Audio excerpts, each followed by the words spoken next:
Assalomu alaykum kitob qimir do'stlar. Uyg'ur TV'ning roman o'qish programmasiga xush keldinglar. Tövəndə sizlərə yazğıcı Habibullah Abdulmuttin Muz tutqan daryo nomli romanining 13-cü qismini anlatışqa başlaymiz. Yosh xonim o'g'li bilan cho'ng yo'lni yaqlab ketib etib, o'rta maktab chog'larida mushu yo'lda uyi bilan G'ulji shaharlik 7-o'rta maktab oraliqida talay qatim piyoda mang'anligini yodiga keltirdi. Burun bu yo'llar shunchalik chiroyli edi. Yo'lning ikki tarafiga ahyo qilingan nashtirxon teraklar ko'kka bo'y tortib qator-qator tub-tuz turadi.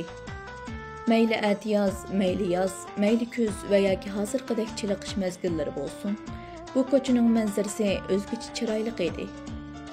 Hozir yo'llar kengaytilgani bilan burunqidek jalbkorligidan mahrum qolgan bo'lib, bir tal ko'chatmi yo'q, qup-quruq, qaqshal, eskitsiz holat kelib qolgan edi. Teraklar bar yerlar yo'l qo'shib etilgan bo'lib, yo'lning ikki yoqasida egiz tizilgan sarangi qipidek turgan binolar odamga shunchalik surlik ko'rinayotdi. Garchi mazkur shahar burunqidan taraqqiy qilgan, qatnash qurollari ko'payib, ko'chalardagi velosipedning o'rnini har xil markalik avtomobillar egallagan va hamma odam har xil her rangdagi moda kiyim-kechaklarni kiyib, restoranlarda cho'ng yeb, cho'ng ichib, zohiran shunchalik bayoshatlik ichida yashayotgandek ko'ringani bilan, amaliyotda hammasi qulluq zanjiri bilan bog'langan qullarga o'xshash, beshini egiz ko'tarib mang'ilmaydi. Har odamning kallasida ming xiyol, ming g'am bor edi. Kompartiyaning aslida erkin tug'ilgan insonlarning tomirlarida eqiyotgan erkinlik tuyg'usini yo'q qilib, ularga qulluq bir hayotni yaxshi ko'rgizmoqchi bo'layotganligi her yerga o'rnashtirilgan kuzatish aparatlaridan bilinib turadi. Yosh xonim bilan o'g'li Amdi G'ulji tibbiy maktabining ikki qanotli cho'ng darvozasining oldiga kelib qolgan edi. G'ulji tibbiy maktab Sharq Turkiston Jumhuriyati mazgilida, ya'ni 1946-yili 8-oyda Ahmadjon Qosimning tashabbusi va uning yaqindan ko'ngil bo'lishi bilan qurilgan birdan-bir o'rta texnikum darajalik tibbiy xodimlar yetishtiradigan maktab edi. Ayni chog'da Sharq Turkiston Jumhuriyati qurilib e'lon qilingan 9 moddalik hukumat xitobnomasining 5-moddasida sog'liqni saqlash va sahiya ishlarini rivojlantirildi deb bekitilgan. Mana mushu jaqalangan xitobnomaning ruhiga asosan Sharq Turkiston Jumhuriyati hukumati 1945-yili 1-oyda sahiya nazoratini qurib chiqqan edi. Ana shu sahiya nazoratining xizmatini chang tutib ishlatish natijasida G'ulji shahrida xalqni davolash sharoitlarini yaxshilash, sog'liqni saqlash imkoniyatlarini to'liq amalga oshirish, xalqni haqsiz davolash va doktorxona maktablarini ichish xizmatlarini nihoyatda jiddiy tutib ishlangan edi. Shu mezgilda tibbiy xodimlarni yetishtirib chiqish maqsadida G'ulji tibbiy maktab qurilgan edi. Shundan muqaddam bu maktab faqat iri rayonda emas, balki butkul Sharq Turkiston miqyosidan o'quvchilarni qabul qilib o'qitadigan o'rta texnikum darajalik tibbiy maktab bo'lib qolgan edi.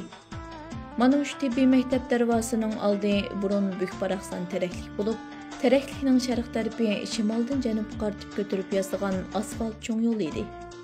Yosh xonim o'rta maktabda o'qiyotgan chog'larda ana shu cho'ng ko'chaning yanida bo'ylab, teraklikni yaqinlab uydan maktabga, maktabdan uyga qatiraydi.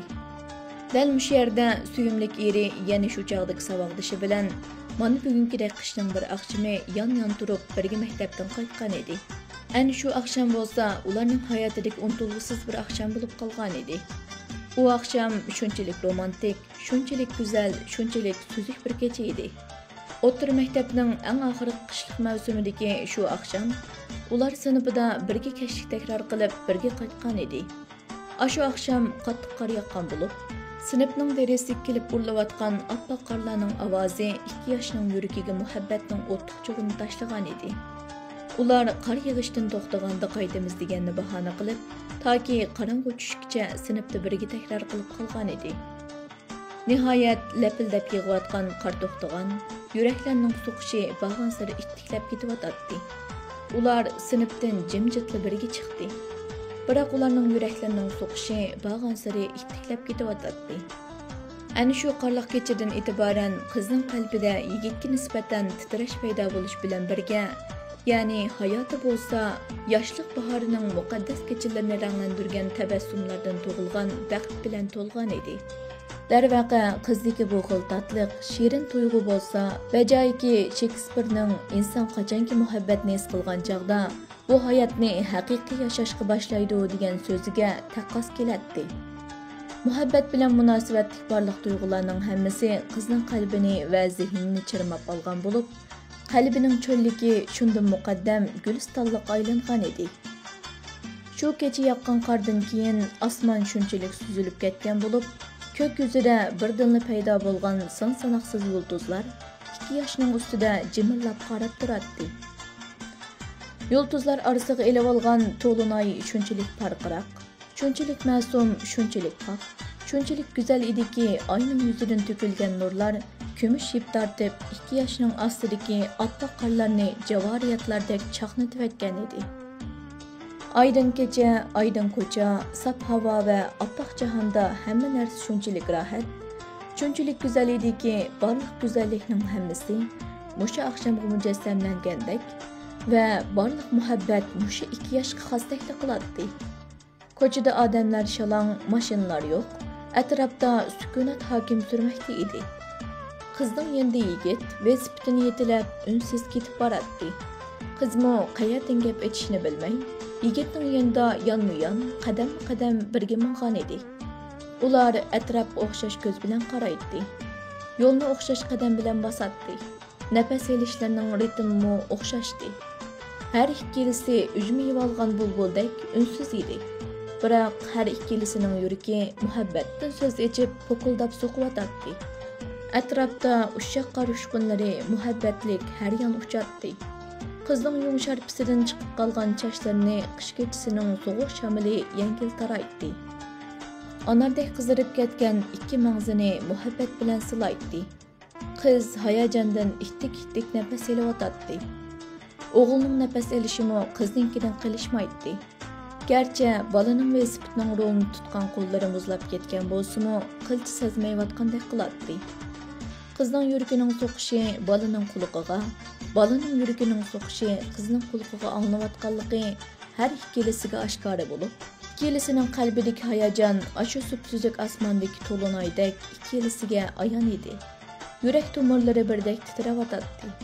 Mazkur alomatlar qiz bilan o'g'ilning yoshlik davriga qadam bosganligining xabarchilari edi. Darvaqa barliq insonlar yoshlik chog'lariga qadam bosganda hissiyotlarda baldur chechaklaydigan bosqichlar bo'ladi.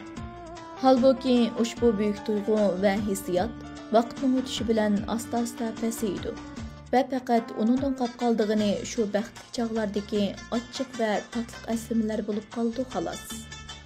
Bu 2 yoshmo ana shu baldur chechaklaydigan davrlarga qadam bosgan bo'lsa-mu, ularning chechaklari to'zib, allaqayoqlariga uchib, dastilib chaylinib yo'q bo'lib ketmay, balki meva bergan va shirin mevaning lazzatini tetib to'y qilgan va bir farzandlik bo'lgan edi. Ana shu yili qiz Kommunistik yoshlar ittifoqiga sharaf bilan a'zo bo'lgan bo'lib, ashu aydın kechida ustidagi chaqmoq so'kni chapinning ustiga qadab olgan yep-yangi ittifoq izni ko'tarilib turgan ko'ksining ustida paqirab turardi. Iznek tushirilgan qizil bayroq bo'lsa, ushbu qishning sovuq shamolida qizning ko'ksida larzon lapildayotgandek ko'rinadi. Hamda seri qalb berilgan do'gilak chambarning ichidagi 5 burchakli yulduz qizil bayroqning ustida jimirlamoqda edi. Qizning tez-tez so'qiyotgan yuragi urilayotgan ko'krak qapisining ustidagi ko'ksi bir egizlab bir pasliganda, ittifoq iznikimi bir egizlab bir paslayotdi. Bayroq bilan yulduzning ostidagi oltin bashaqlarning yendiki tishlikchoq, go'yo pishib unchilar to'kilish oldida turgan bug'doylarni urish uchun harakat qilayotgan kombaynning chaqlaridek ko'rinayotdi. Yigit bo'lsa ko'zining quyrug'ida qizning ko'ksidagi bir egizlab bir paslayotgan yulduz, bug'doy va tishlik chaqlar bir gavda bo'lib cho'g'dak lavuldab turgan ittifoq iznikiga qarab qo'yayotgan edi. Ana shu damlarda o'g'ilning to'qilma yaqiliq chapinning ichidagi yung po'paykisi qadilayotgan ittifoq iznikining bir egizlab bir paslayotganligi o'ziga 5 qo'ldek ayon edi. Vaholanki 2 yurakning so'qishi bir-biriga ayon edi. Demakki, har 2 yoshning yuragi qafasga to'xtovsiz o'zini urayotgan qushdek tavinib ketayotdi. Bu 2 pok yurakning muhabbat uchun qilgan cho'qoni edi. Qizning qalbi yigitga, Yigitning qalbi qizga talpinatdi. Qizning yigitning o'tliq muhabbatiga bo'lgan talpinishi bilan yigitning qizning o'tliq muhabbatiga bo'lgan talpinishi ikki yoshning kommunistik yoshlar ittifoqiga bo'lgan o'tliq talpinishiga taqqas edi. Darvaqa ikki yurakdagi muhabbat chuqqanlardan ularning ko'zlari suzuk osmondagi to'lin oydek parqirab, nurlanib ketgan edi. Mana mushu qarliq yo'llarda burun ashu ikki yoshga o'xshash nurg'un oshiq ma'shuqlar bir-biriga yondash, sirdash bo'lib mang'an nurg'un ittifoq izlaklari cho'g'dek qizdirib yongan edi. Hozir bo'lsa yosh xonim yo'ldoshi bilan bo'lgan pok muhabbatining mevasi bo'lgan o'g'lining qo'lini tutib birga ketyotdi. Texmi aniqroq qilib aytganda, ashu kommunistik yoshlar ittifoqi bilan kommunistik partiyaning dona yo'l yo'riqlaridan bezor bo'lib, erkinlikka qarab qechiyotdi. Aşu çoğday qızargan ittifaq izneklerinden lepildep turgan qızıl bayraktan, tinim tapmay ötküzülüdügan siyasi yığınlardan, üzüldürmey ögündügan partiya talimatlardan nefretleniyotdu. Ayni çağlarda 2 yaş ulug' arzu armanlar bilen mang'an yollar hazır avtomobil mang'adigan yol qetib etilgan bo'lib, burunqi jimjitlikni, terakzorlikni, jalbkorlikni allaburun yo'qotgan, ularning o'rnini shavqin suran avtomobil signallarining chaqirashlari, motorlarning gurullashlari egallagan edi. To'tqur qilib qator-qator tikilgan hashtarxon teraklar butunlay kesib tashlanib, o'rni kengaytirilgan cho'ng asfalt yo'l qo'shib etilgan bo'lg'achqa, piyoda mang'adiganlar faqat tibbiy maktabning temini yoqilab mang'adigan bo'lib qolgan edi. Ana shu jimjit aydin kechida 2 yosh yonma-yon un chiqarmay mengib, bir-biridan ayrildigan do'qmish qandoq kelib qolganligini sezmayli qolgan edi. Qiz g'arib tarafga, yigit sharq taraf qayrilib mang'atdi. Ular bir cho'ng yo'lning qarma-qarishi quchoq qarab, bir-biridan ayrilishib ko'zi qiymay, bir-biriga tikilib qarashib turib qolgan edi. Va lekin ayrilmay amal yo'q edi. Ayrilish oldida qiz qizil yung ipdan to'qilgan palayni qo'ldan sug'urib elib, o'g'ilga tanlagan edi. Palay yo'l chirig'i bilan ko'kdagi to'lin ayning nurida qip-qizil tavlanib ko'rinib turardi. Ana shu chog'da qiz tanlab turgan palayning ilmak-ilmak elib qizil yung ipdan to'qilgan har bir yo'llari bilan har bir kirmak urilgan tugunchaklari yigitning ko'z oldida shunchalik yaltirab ketgan edi. Yigit nihoyat hayajonlangan bo'lib, hatto o'z umrida bunday hayajonlanib boqmagan edi.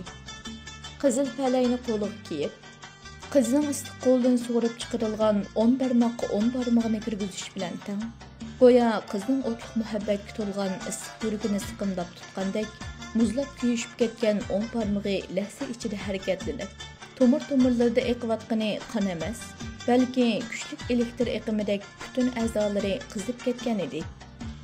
Qizmi go'yo qo'ldan qizil palayni emas, balki o'tliq muhabbatga to'lgan yuragini sug'urib elib, yigitning qo'liga tutqizib qo'ygandek, yigitning qo'lidagi cho'g'da hinib turgan qizil palaydek qizarib ketgan edi. Darvaqa yigitning badanida paydo bo'lgan elektr eqimi muhabbatdan iborat kuchli o'tkazgichning vositasi bilan qizning badaniga o'tgan edi. Haqiqatan palayning ichidagi issiq harorat muzlab kuyishib ketgan yigitning qo'liga shunchalik xush yoqqanki, mundaq huzurlanish tuyg'usini birinchi qatam his qilib, shunchalik baxtli bo'lib ketgan va ana shu issiq harorat butun vujudini chirmab olgan edi. Mana bu birinchi muhabbatning o'tliq kuchi. Kechidagi dugulak oy, yaltirgan qizil yung ip palay, oppoq tabiat chiroqning kuchli nuri, oppoq qordan yepinchi kiygan hashtarxon teraklar va murisiga yengil tekizib ketayotgan 2 yosh. Shu kechini ajoyib romantik qilayotgan edi. 2 yoshga nisbatan dal mushu yer, ushbu tibbiy maktabning oldidan ta Beri bozorgacha so'zilgan tuz yo'l bo'lsa, dunyodagi eng romantik, eng go'zal, eng tuz yo'l hisoblanadi. Vaholanki ular uchun bu yo'l jahondagi eng qisqa yo'ldek tuyuldi. Bo'libmi, shu kecha qizi bilan o'g'ilga shunchalik qisqa bilindi. Biroq bu qisqa tuz yo'lning xosiyati bilan shu oydin kechining artisi cho'g'da hinib turgan qizil palay o'zining sehrli kuchini qizga ko'rsatgan edi. Ayni chog'da yosh xonimning yo'ldoshi haqiqatan yigitlikni qilgan edi. Shu romantik kechining tong atgan kuni qizga qizil yung ip palayni qaytirib bergan edi. Shu chog'da qiz palayni qo'liga elibla, ichida bir narsaning borligini darhol his qilgan bo'lsa-mu, lekin ichiga qarashga jur'at qila olmay, Tushda uyga qaytgan chog'da Palayning ichidagi muhabbat maktubini ochib o'qigan edi. Qiz hayotida birinchi qatim bunday sirliq muhabbat maktubini o'qishi bo'lg'ach kimikindan maktubni o'qib o'tib yuraklari yayrab ketgan edi. Maktubdagi sizni yaxshi ko'raman degan bu muqaddas jumlani o'qiganda yuraklarni qapidan sakrab chiqib ketadigandek o'chqib, tomirlardagi qonlar guvajab eqishga boshlagan edi. Hatto bu so'z qizning mushkamgacha o'rgangan darslik kitoblardagi, hatto o'zi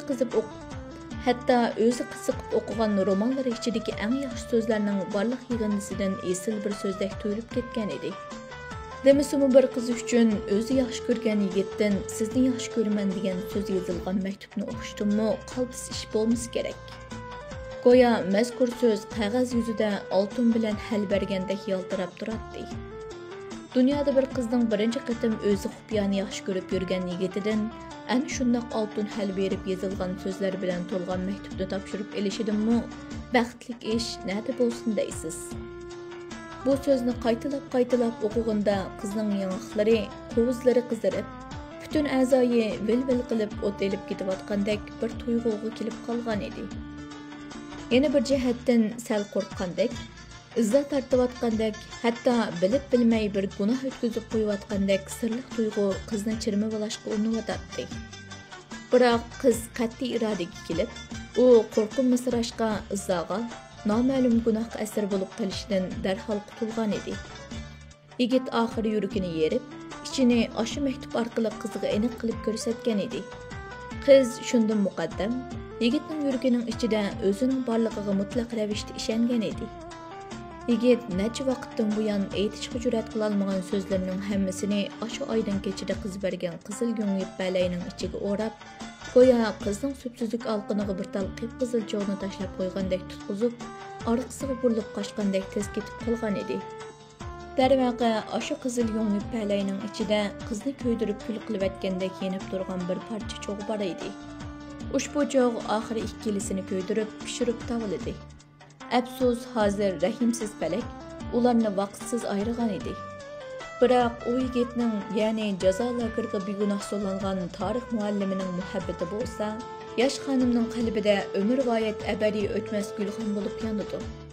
Ana shu oydan kecha qiz qizil yo'ngib balayni yigitga berib, hayajon ilkida uyga qaytgandan keyin ozroq g'izolanib ketib qolgan edi. Biroq tunji muhabbatning hayajoni turkisida yarim kechagacha ko'ziga uyqu kelmagan edi. O'zini uyqu qancha zo'rlagan siri uyqu qizdan shuncha yiroqlashgan edi.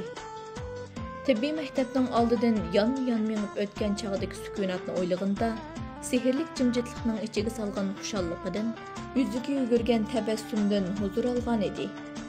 Qor to'xtagandan keyingi ashu oydan kecha sap havoliq sovuq oqshomda mushu yo'llarda oyning kumushdek suzuk sho'lisi tushib turgan oppoq qorni dastlab, go'yo yot odamlardek bir-biriga gap qilmay jimjit mang'an bo'lsa-mu, qiz o'zini yigitga shunchalik yaqin his qilgan edi. Vaholanki qizning aqli yigitni yaxshi ko'rdiganligini gupildab so'qiyotgan yuragining oldida yolg'onchi qilib qo'yishga urinayotgan bo'lsa-mu, nihoyat qiz ishiq muhabbatning sehrli kuchiga taslim bo'lib, o'zini ko'ngillik ixtiyorligiga topshirgan edi. Qiz dal mushu chog'da bu hayotga aql yolg'onchilik qilgani bilan ko'ngilning yolg'onchilik qilmaydiganligini birinchi qatim tunib yetgan edi. Ana shu suzuk oydan kechalik qisqagina piyoda safar ularning bir-biri bilan muhabbatlashib qolishiga vasila bo'lgan edi. Shu vajidan bu yo'llar bo'lsa, yosh xonimning muhabbat yo'li, hayot yo'li, baxt yo'li, yoshligining semmi yo'li edi.